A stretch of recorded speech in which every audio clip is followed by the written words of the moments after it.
Goeiedag, my naam is Lia Kleinhans. Ek is 'n graad 7 leerder in Sandridge Primêre Skool. Vandag sal ek die gedig getitel As die maan nie meer bestaan nie, deur Jaco Jacobs lees. As die maan nie meer bestaan nie, wat sal gebeur?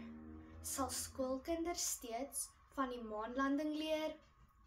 Of sal almal van Armstrong en Aldrin vergeet? Wat was 'n halfmaan? Sal iemand nog weet? As die sterre alleen in die naghemel skyn, sal weerwolwe en die getye verdwyn? Sal mense nog liedjies oor die maan aanhou sing?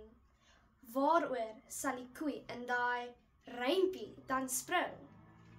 Sal 'n helder maanlignag dalk eendag iets wees waarvan jy net in stokou boeke kan lees? As die maan nie meer bestaan nie, ek sal hom tog so mis. Ek hoop maar die maan bly net waar hy is.